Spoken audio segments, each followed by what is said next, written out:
Good afternoon, everyone. Welcome to another episode of Vietnam Innovators. I'm your host, Hao. Thank you for tuning in and tuning out every single week and supporting the program. Today, we have a guest that I haven't seen for a while. The last time I saw him was about 6 months ago. I sold him some art at an auction, actually. And Tom, are you enjoying that art by any chance? Okay, thank you very much. Hello, everybody. Yeah, I'm quite enjoyed. Yeah. Oh, good, Yes. good. Anh ấy ga lăng, anh ấy có gu, anh ấy năng động, anh ấy có một con gà màu rồi. Đừng để HPV biến bạn thành red flag. Muốn né gà màu xuôi phải đẩy lùi HPV. And Tom, as the founder and CEO of Phuc Sinh Yes. Corporation, could you introduce us a little bit to it? Because, when the news came out about the recent investment round, people were like, what is this company? Is it coffee? Is it spices? What do you guys do? Why do you do what you do? Okay, thank Yeah. you. Actually, my name is Phan Thông. I'm CEO of Phuc Sinh Corporation. Phuc Sinh Corporation was set up in 2001 when I was 26 years old, very young. Yeah. And I do agriculture business, starting with the pepper, cassia, star anise, and then we build a factory, starting to build a factory. And 2008, we doing coffee, and we have like 22 years doing the business. Wow. Yeah, and we export with turnover about 300 million US. Amazing. 300 million US in 102 countries all over the world. And now we have so many products like coffee, like cascara, like pepper, cassia, star anise, and we also do the brand like K Coffee. Okay. We also export the K Coffee all over the world, like instant one, roasted, everything. Yeah. Yeah. A little context for the audience. I met Antom purely because of his love for art. And my aunt, who's an art collector, told me that the one best art gallery in all of Saigon is actually his office, where he hangs up all this beautiful art. And he gets to showcase it to the world. A lot of his clients are from overseas. They come to Vietnam for the first time, or they only come here for business. His office is a little bit of a gateway to Vietnam, per se. And Tom, I wanted to invite you on the program, too, because when the news came out about a month ago, Phuc Sinh received a large investment from a European fund. And I'd love for you to share more about that later. When the news came out, I sent it to some of my friends working in ESG, in private equity, and venture capital, and they were so surprised in a good way. Yes. They're like, wow, this company that's been around 20 plus years selling Vietnamese products Yes. has made such an impact on the agricultural industry, where some company found the ambition to invest so much money into it. That was like when you were 26, did you imagine you'd build a business like this? And then also share with us the story of that investment, how it came to be. Yes, I think that's a 26. When I set up the company, when I was a 26. But at that time, I don't have so much choice. I work for the company, government company, and then I do quite good. In politics, I was out the company, and I think that I want to continue to do this job. So set up the company is a very good way. And I also like immigrate to Ho Chi Minh because I was born in Hải Phòng, no family here. So I work everything alone myself. Wow. So I think set up company is good. I have a good, I try to convince the buyer, the supplier to support me for starting, but it's not easy. I never think that I was now, until now, like now. When I was 26, I just want to make a living because I was alone in Ho Chi Minh and I want to make a living and I try to sell something, do something business and starting to do business. And open the company is very challenging with me at that time. I have so much difficulty because before we work for somebody and we don't need the loan, we don't need so many things, the company management. When it was a CEO, when it was 26, even startup, we have to think so many things. We have to pay for staff, we have to pay for the rent, for the office and fund for company, everything. But I think that I love my job. It's the main thing. I love so much my job and I don't have another choice. So when you don't have another choice, you fight for living. So you try to live. Wow, thank you so much. As a Vietnamese American, I was born and raised in the US. When people think of starting businesses, people say, wow, you're amazing. Like you gave up your corporate job, your income to go on this adventure. Congratulations. Yeah. And then in Vietnam, I hear your story and you're like, it's about survival, making a living, Yes. wanting a better life, Yeah. not just because you wanted to go make a unicorn billion-dollar company, right? No, but it was no, more no. like I think that 23 years ago, it's very different now. Ho Chi Minh, even that, Ho Chi Minh is a big gate and more successful in Vietnam, still have a very different now. A lot of bicycle. My bio also say yesterday. yeah. What was your definition of a successful business? Was it enough to have food on the plate? Was it enough to feed your kids? What, like, walk us through back then. At that time, I was alone. Yeah. I was alone, 26. I was born in quite poor family. My mother and my father is a worker, and my parents have 7 children. I am last one, so feed 7 children and their worker is very hard in anywhere in the world, not only in Vietnam. But luckily, I have a good education. I go to, my parents send me to university, and I study Foreign Trade University in Hanoi. I think it's one of the most famous in Vietnam until now. Luckily, I have a good education, and when I open the company, I just want to make a living. I have enough, because if you don't work, you cannot survive. At the time, I only I fight for living, working very hard. I think I work more than 20 hours per day. You can imagine, more than 20 hours a day. And I work many countries, like when you work with American, it's a time is different, 12 hours. And the buyer just pick you the phone to talk to you and want to buy something. And normally now, I cannot do like it. 11, maybe 11 p.m. I already close the phone. But at the time, 2 a.m. I still hear the phone selling, buying, because I don't have a choice. So I work so hard for many years. So yeah. What do your parents, your parents, sibling, what do they think about? Like my parents living in Hải Phòng. What do they think about what you do today? Actually, that's when I was in 9th grade. My parents already retired. And you can imagine that my father, when he had me, he was 43 years old. And my mother is 40 years old already. So at the time they retire and they live in Hải Phòng. And they don't imagine that they doesn't know exactly, they didn't know what I am doing, what was doing. 7 kids, that's a lot. Yes, so. It's a very different city. And at that time, fly is not common. They don't know. I work here and very hardworking and do everything I want. Everything I think is good for living. I work really hard. But it's quite lucky. I have a lot of people support me and help me to raising the fund, to borrow money from the bank and work with supplier, all of this. So I can starting.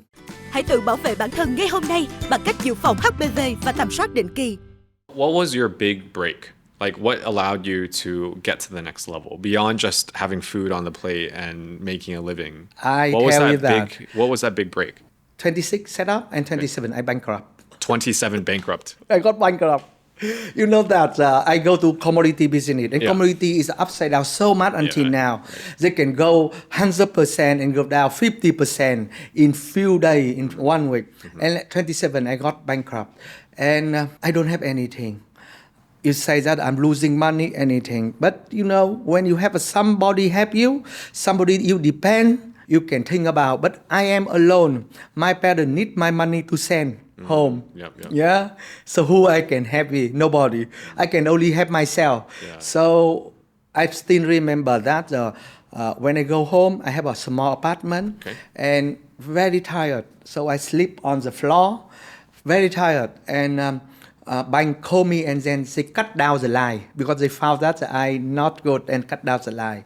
And I still remember the moment until now, you say the break is I want to sleep and never want to wake up. Everything come all the time in the same time when I was at 27. And 27, very still young now, and nobody depends. Yeah. So I feel that or better we sleep and never want to wake up. But you know the young, when you sleep well, you can come again and you never forget. This is a very strong of young people. Young people, they have a very strong spirit, health, and they can do whatever they want. This is a very big gift. Yeah. So that was almost 20 years ago when you were 27. And it's great to hear that energy. And you know, I really admire not only your energy, but you also have this patience to you in a way. I mean, I've only met you in person a few times, but I really admire your patience. You seem like a calm person. You have energy, but you feel just have this confidence. My question for you is, you know, for the audience to know, as and Tom was walking through my office, he was observing that we have a lot of young staff, etc. And he likes to see that, and he loves to see it. Do you see young people today also having that energy, that drive, that hunger that you had when you were 26? Like, is there a difference today? You know that I want to hear the Gen Z music, like Sơn Tùng, like everybody Gen Z, I love the music. And people said to me that I'm so young like them. I employ also young people. In my company, it's one of the big gifts I have is I'm very patient with other people. I love and patient with other people. I always believe that they can do big thing. So I motivate. I think that my job is only motivate people to make their dream. Later I can tell you more about my organization. But I give a lot of chance to everybody go everywhere in the world. Like last week, my office have 2 people get the visa, USA visa. They are not the boss, they are not manager, they are like leader and staff. But they get American to work, to set up the office, to traveling, to meet the client, and we fight for that. And I am going to give a lot of confidence to the young people that they can do whatever they want if they really believe that. So, and when I was 27, I think that I don't have another choice, and I build up again. How long did that build up take? Did it take 1 year? I build up again, and I think 1 year I over the difficulty. It's very difficulty. In 2004, I starting to build the first factory. You can imagine. 2004. 2004. It means that from 2001 we set up, and 2002 I bankrupt. And 2004 I can set up the first factory. Yes. Do you still have that factory? Yes, we have. Same one. But now it's like It's 8 times bigger. Okay. 8 times bigger. It's really big now. Amazing. I love the enthusiasm. And I mean, you mentioned like you were buying and selling with like US companies and all that. Walk us through what it was like being a Vietnamese working in a global environment. What did the Americans think? Were they scared of you? Were you scared of them? I know what you mean. Many people ask me the same question. But I was born with no fear on going out. Okay. Yes. Yeah. I have a very funny talk. If people don't wear anything, they are same. Yeah, that's true. Yes, I would think like that. So when people go from maybe at that time I don't have much money, I'm a bit poor. But when I see the rich people, I don't feel anything gap. At that time I come and meet the buyer, and I come to meet the people. They are the owner, came from Europe, Singapore, France, American. I don't feel anything problem. I just came because I think that I have I'm very eager to explore. I have a big story, a lot of story to tell them that I can do it. So I came and talked to them. I convinced them to buy for me, talk to them everything. What did they think of you? Okay, you have this no fear. I think that I have a lot of story. I'm very lucky. You know that a lot of people help me. I have a big company want to help me, and at that time they brought me to the bank and they guarantee for me to borrow. I think it's a like legend story. Never happened until now. Never happened. But I have a lot of people doing the same. And the question why? They can do like this for me. You ask me, they scaring me, so they do love me. And I ask myself that why they do like that. And I answer that they can see me like they was young. Me, when they saw me, the image of me like they was young. So it reminds them of themselves. And they want to help them. That's really interesting. Yes. Because some of the most successful entrepreneurs that I've met in my life have said something very similar. Yeah. Very similar. Because I think at one point when you have enough money, let's say, you've made a lot of money in your lifetime, you kind of want to give back, not to just charity. Yes, there's that, of course, too, and continuing to invest in your business. But there's also like investing in those entrepreneurs that had the same challenges that you had. When I talk the story, nobody believe until now. Nobody believe, but it's happened to me, and they brought me to the bank, and then they helped me. And not only one case, I have a few cases like this. I have Indian Singapore, and normally that Indian Singapore they are very Thai. But when they work with me, I think maybe I have a lot of energy and I want to make a dream. Yeah. So they help me to the dream come true. And also I have a really story with French people, and also American. so it make me feel very lucky to set up, to rolling, to build the company. And until now own the company. Until now, we still working with the company, but they retire, and I work with their son, their nephew, continue.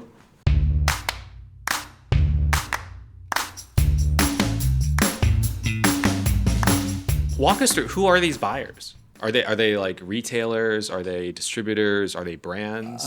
I'm kind of moving over a little bit. Actually, we are doing B2B, because the B2B business, the raw material business. Yep. Vietnam is one of the biggest raw material business in the world. So we are like the first one in like seafood, like rice, like cashew nut, like pepper, like coffee. We are number one, number two in the world. So we do big business by container. So we sell to the buyer in the container. They are the raw material, B2B business. And B2B need a lot of money to do business. I'm very lucky that when I set up the company when I was young, and the price of that is not so expensive, and I have a lot of support to make my dream come true. Oh, wow, you're so excited. I love it. Yes. That's incredible. Thank you so much. How do you see the future of your industry? You mentioned number one and number two in the world. Yeah. And I love sharing that to people, that Vietnam is number one, number two in something. But the brand of Vietnam. Yes. Right? The commodity is there, but the brand. What do you think about that? What's the future? Okay. First thing that after COVID, after pandemic, the food become very important. Agriculture now they think is not the meaning and very important. People now change the thinking. Okay, before they think about finance, Bitcoin, or the money. Yeah. Now they think food is very important. A lot of companies in all over the world come to Vietnam and invest on food business, agriculture business. It's very important, and agriculture become very expensive. Yes, that is the. It's like food security. Yes, the right? food. People think and think about it. And when they hungry, when they pandemic, you cannot eat the Bitcoin. You can eat so many things, but you need bread, wheat, or rice. So food is very important. So Vietnam is become very important on the agriculture, on the food. And also for last, I think 10 years, special 5 years, a lot of brand Vietnam, they build it. I think everything need a time. 20 years ago, like 24, 25 years ago, Vietnam still very poor. A lot of not change, but last 10 years, Vietnam developed so much. Everybody came to Vietnam and say a lot of things, and a lot of money go to Vietnam, and a lot of brand build it. So now we are starting to sell our coffee to America, to sell to supermarket. Yeah. And my friend said, in California they can buy coffee or something like this. So it's changing a lot. And then now Hong Kong, Uncle yesterday my friend said, in Hong Kong I can buy coffee. That is amazing. Like 10 years old. Now they're asking brand. So many people starting to do a lot of brand in Vietnam and starting a little bit famous. Let's talk about the Phuc Sinh investment that it received recently. So for those that don't know what I'm talking about, I mentioned earlier in the podcast that Phuc Sinh Corporation recently received, I believe it was an 80 million, was it? Something, a lot of money. I was the company value 320 million. Company was valued at 320 million. And so you guys received an investment. Yeah, we got for what? Was it to increase capacity? We have after 22 years, we are like private company. So you want to expand more because you do a lot of business in this area. So now we get the money to build 2 factories. Okay. Yeah, 2 factories in the business. So coffee factory. So you have 3 in total then after that. Okay. Yes. So has the business been just you basically since then? Like you as the founder? And then, yes, okay. That it. And now the company, and then the fund came to the company, and they we raising the fund to build the factories. How did that relationship start? Did they find you? Did you find them? When you do good, many IB companies contact you. Yeah? I have contacted from 2010, 13 years ago, and we have somebody, but they pay us very low price, so I say no. Okay. I'm very good to say no because everybody say yes, and they a lot of ingredient and problem, but I don't feel good value, I say no. So many time from 13 years, many people came, and 2 years ago, we have a very good company, the IB company, and they are like first class. They came to us and convinced us that after 21, 22 years already, you need to expand. Every time you put the profit, you need 10 years. Maybe raising the fund is good and you can expand double size. And it's a very big cake. Everybody have a big cake. So, and you can make bigger dream. So I agree. Tell us about this company that you have partnered with. Where is it from? What do they Actually, do? they are from Holland. Holland. Yes, Okay. they are from Holland. And the IB company is worldwide, is the first class. So, IP, sorry? yeah, IB, IB, investment okay. bank. Okay. So they introduce, they are like service company. They make both of company together, and it's not easy. It takes about 18 months to get the conclusion and get finish the deal. And the fund only working with ESG. Wow. So ESG is in Vietnam is very little, where Phuc Sinh is like unique. And we starting with ESG like 13 years ago with certified. So we do a lot of certified system, everything. But ESG asking more. ESG like you work at environment, you work with government, and then govern yourself. It means that govern companies yourself. It means that you have a system. So a lot of Process. condition, processing, everything. But we are finished it. Everybody talk about ESG, but we can know ESG. What is ESG already? Because we are DD ESG, I think 4 months ago. Yeah, everyone is talking about ESG now. Yes. And Tom, I also wanted to invite you on the program because we have an annual ESG conference. Yes. Yeah, It's okay. going to be in May of 2024. And it seems like a lot of Vietnamese companies don't know what to do. Yes. They know that by practicing these policies, they might attract more international buyers, maybe some investors, but they might be struggling with I have to make so much investment. It's not worth it. When am I going to get the money back? Could you talk about that a little bit? Like, did you have the same questions? Or Actually, everybody talk on ESG, but they know what is ESG is very, very important. And even that E is the environment, S is the social and govern. But actually, what is that? Yeah. Like environment, last 13 years ago, I think we have to talk about the food safe and sustainability. Yes, we have a traceability. All this make us to make safe food and make sustainability business. Yes. You build a factory not only 1 year, 2 year, 5 year. You make a 30, 50 year and forever. You have to live very peaceful with the labor, the land, the people working, the farmer. This is the environment in ESG. Okay. What did your staff think about these policies? Actually, I was forced to do it. Okay.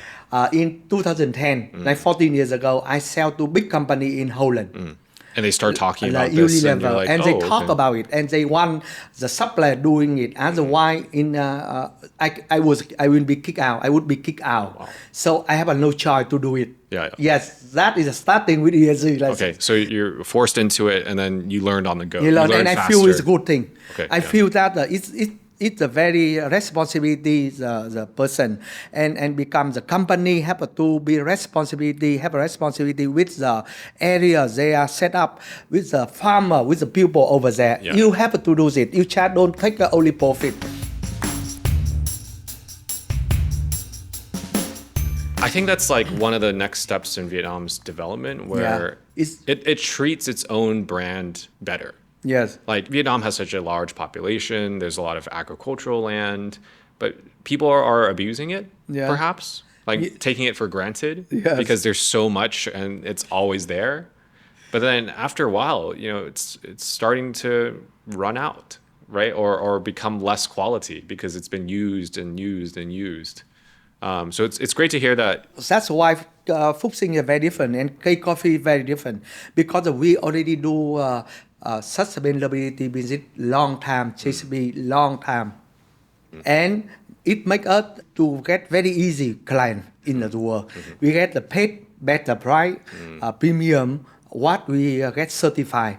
So I feel that it's amazing. You're upgrading. Upgrade. And one is support for the environment, and one you can get profit. You follow the rule, and then social. It means that we like the company have.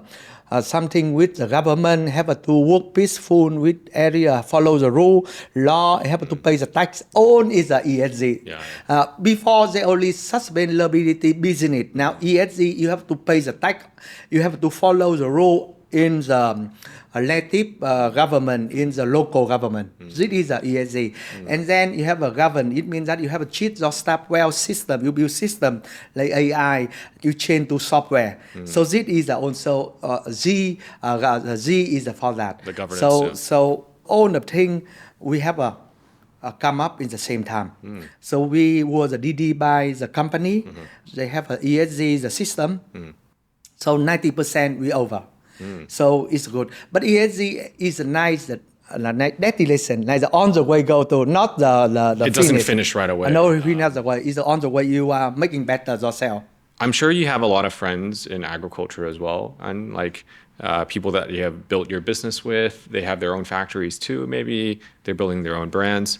And what do they ask you about ESG? Like, what are their questions? Because I'm assuming that they haven't been as quick. I tell it maybe they don't like me, but actually they talk ESG, but they don't know. They don't know what is the ESG. Okay.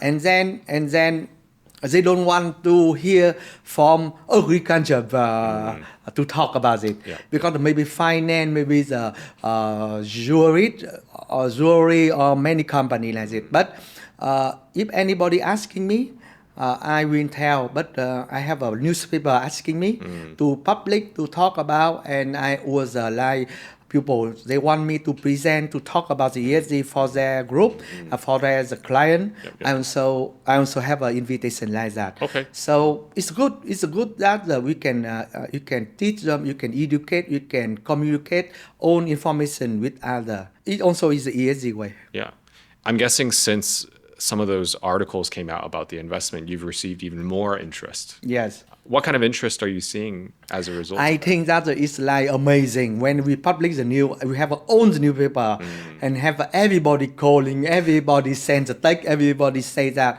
and we have a very high chances on the information. And it's very interesting because now I think the pandemic, after pandemic, it's a company, I think the world economy down. So we have a very positive news, and especially agriculture business. Yes. And it's very good that it make like breaking news for everybody. And I see that we are on the first, I think the first day, first page, many very famous newspaper on the investment. I think it's good because the private company is a high value, and they build very good thing, and then they have an investment from the company. Do one ESG is also a trendy. Inspire. I liked it as well. It was encouraging to see, because I think one of the things that investors are concerned about Vietnam is things like transparency, governance.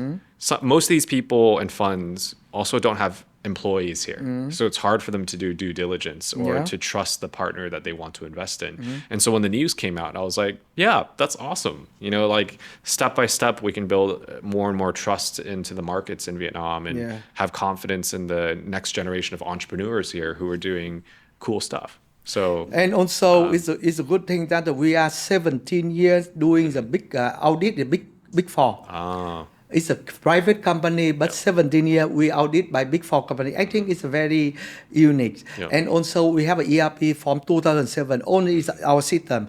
Now people say change to number, change to AI, or change to software. But I do it starting 2017 and keep doing it until now, 2007, and keep until now. So Did you have an advisor or a business partner that helped you with that, or did you kind of just figure it out? I think it's the first thing that I travel a lot. Okay. So you hear from other when people. I travel, because I go to a lot of Switzerland company and German company, I meet a lot of small, medium company. The first thing I see, every factory they have laboratories. In Vietnam, private never opened the laboratory. We did it on 2009. It means 15 years ago. And we have a ERP system 2007. So I saw it. I say, if I manage, if I traveling, if I do a lot of things, I need system control it, management by software. So that's why we build it with people. And now I think 17 years already on the software. Yeah. So it's good that I traveling. So I can see that, so I can bring everything good. Yeah. But we also using a lot of advisor on the business.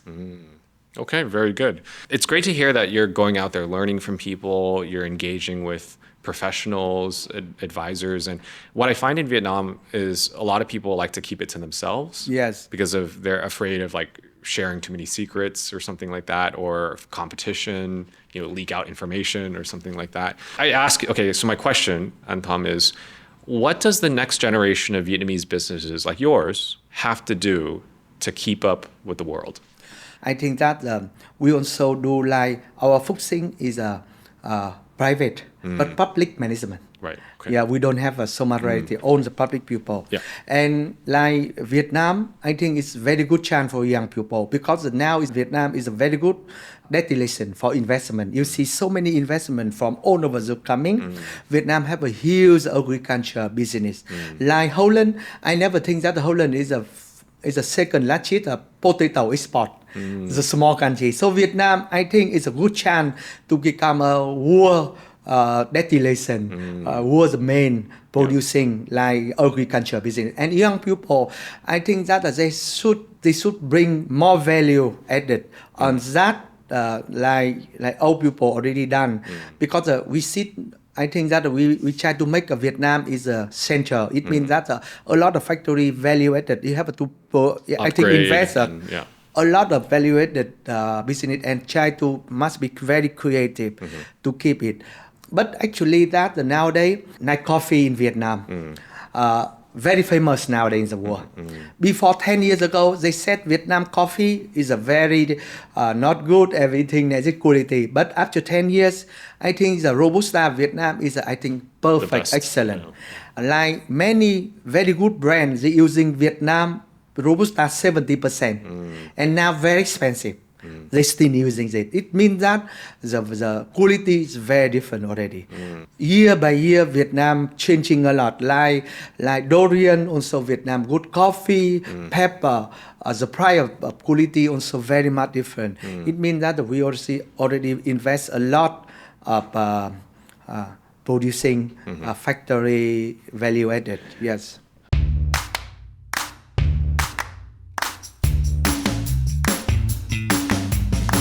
You've been in business for 23 years.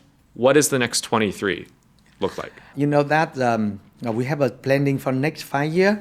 So we try to get the 650 million US turnover for the building a lot of factory. Yes, because we are doing this. On the IB said the unicorn is not very far with the Phuc Sinh, but we do a lot of brand now. We build a lot of factory for branding because I saw that I try to open the shop. I try to do branding like Cascara. I bring a lot of factory in Vietnam to many areas and build the new products. Many products in Vietnam now only Phuc Sinh produce like free dry green pepper, pepper in dry, Cascara, all the industry products, but only Phuc Sinh doing it. And we try to make more brand. So before they talk only Phuc Sinh is export and B2B. I think in next 10 years, people see that Phuc Sinh is a brand company. They can produce so many brands. But I'm very happy that Vietnam give me a chance to rule from farm to cup. It means that we have a farm, we have a factory, we have a roasting, producing, the packaging and distribution, and own the chain coffee shop. So this is what I'm going to do in the future. And I try to make more product for Vietnamese. You understand that the reason we do coffee I think 8 years ago, I feel that the own coffee Vietnam is the own flavor and chemical. But I think that we are the biggest country in Robusta coffee. Why we have to drink that kind of coffee? So that is the K coffee happen. And from that, we build so many products for local, not only export, for local using. This is my target. Locals are making more money than ever. Yes. So they don't need cheap anymore. They need good. We are Vietnamese, so we try to change it, adapting that, and we try also. We need something for us to browse that we can do for Vietnamese, not only import quality, import cargo. So that is also my main target for next many years. Okay, that's incredible. Thank you so Yes. much for sharing. And Yes. that's enough about Phuc Sinh, everybody. I mentioned earlier at the start of the show that Anh Thom is a very avid art collector. And in fact, he loves to not only talk about it, but introduce art to a lot of international people who don't know anything about art or even Vietnamese art. Tell us about that hobby. I just want people to understand you a little bit better and your other interests. I came to art very, I try to do from beginning. It's suddenly I get it. Okay. I build a house. And I think that because I'm traveling, I see all my friend, my buyer, how they always have a very good painting. Yes. So I think, we are going to buy nice painting. I don't have any clue yet. So I have asked my friend. And luckily, she took me to one of the most famous at that time, the gallery. So I choose the art. Until now, that kind of painting can still inspire me a lot. And I hang it in the wall. It's so beautiful. It makes my room, my living room so nice. So I thought, when my wife came and she also feel very inspired. She loves so much. So I think, why we don't hang on the office and more space? Then we keep buying and then doing it. Especially that when 2007, I keep buying and selling a lot of painting. And my buyer, when they came they make so much impressive. I think that like in Europe, like Germany, Switzerland, Austria, if somebody collects art, it means they are very different. It costs a lot of money. They're curious. There's a lot of money. So they came here, they see the office so nice, also very beautiful. The Vietnamese painting and artist very talented. So make my buyer, they concentrate on art. They don't concentrate on what are Phuc Sinh doing it. They say, if Phuc Sinh has it, maybe they have a very high class. So they have give a lot of support. Like they have a sympathetic with me, they understanding more and they give me a lot of chance. And when they check the factory, they check on so easier. When they see the art, it's nice on the eyes. Nice on the eyes, and then they give a lot of chance, give a lot of order. They give us like a little bit more respected than normal. So I think art bring a lot of things, and then many people want to buy the art. So I make a connection. I buy and selling art. I make a bit money, but the thing that I involve more in art. And then I keep buying. After 6 years, some painting go 3 times, 400%. It's go very expensive, like Trần New Hậu. So it's a like big investment also. Yeah, I have one painting I buy 12,000, and some person asking me 130,000. Wow. In 10 years. Yeah. In 10 years. Can people go see the art? I mean, I was a guest, and obviously I know you, so I was able to go in. But do you have a space that people can see? That we have a lot of buyers all over the world. They come to see it, and some people want to my friend. They are not my friend. They're just people that admire people. Art. Yes, they want to see. So I think about it. Maybe I will open the gallery for everybody can see it.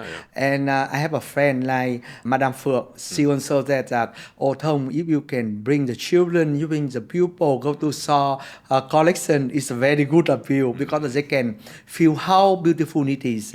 And they can understand the art from Vietnam. And I think it's the best way that you see the physical. It's a physical. How they can see the gallery, you can collect it. It's very important. But you think about it. So I think it's a good idea. I'm also thinking about it. How to communicate with the gallery and make an exhibition, and also how to communicate with the people loving art.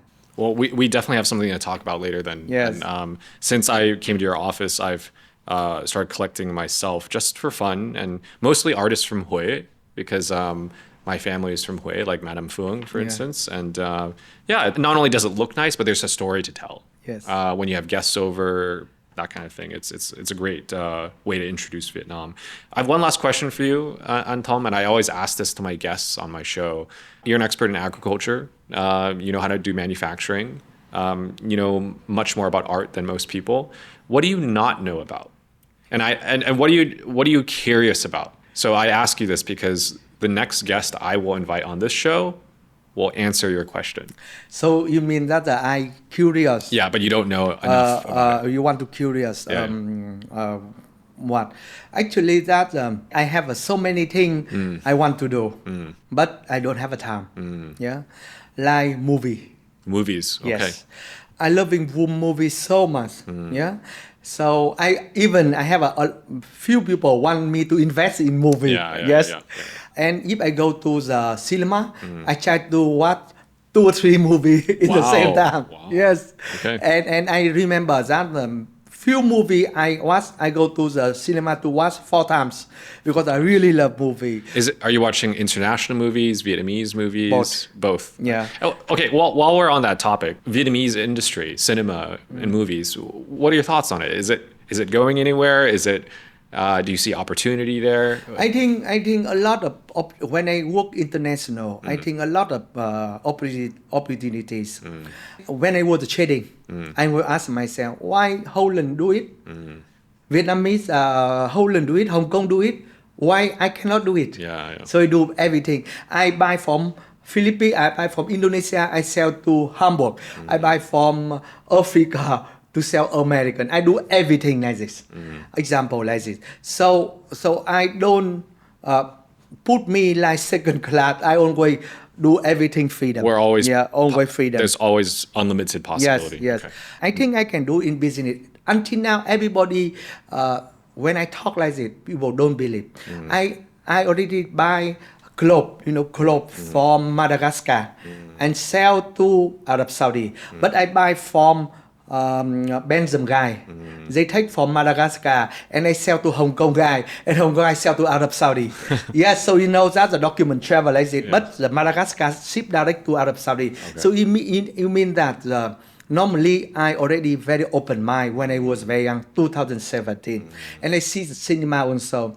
I see a lot of actors, very beautiful and very talented. They don't have manuscript. They don't have a very good story and director to do it. Yes, and I think that the Vietnamese people very talented actors and actor. They need the good movie to open. Yes, everybody go to Hollywood, and before is Hong Kong. But I think that the very talented actor and actor, they need the support. They need the people can handle it. Understanding and handle it. And I think it's a time only. That's great. I love hearing that, Tom. And again, I love the enthusiasm. And I only wish the best for Phuc Sinh. Yes. Thank you so much for sharing today. Thank you very Everyone, much. I've wanted Tom on the show for a while. And when the news came out, I was quite grateful that he's extended his time here with us. So if you're curious about Phuc Sinh, if you're curious about Tom and his art collection, we'll include information in the link below so you can read more about Phuc Sinh and what they do. We'll include some photos of his office art gallery as well. It's been such a pleasure to learn from you, though, Tom, today. And best of luck. I can't wait to see the business grow to $650 million in turnover in 5 years' time. Thanks. So thank you so much, guys. And thank you for tuning in for another episode of Vietnam Innovators, everyone. I'm Hal. This is Tom. And thank you so much again, and see you next week. Thank you very much. Bye-bye. Thank you, Hal.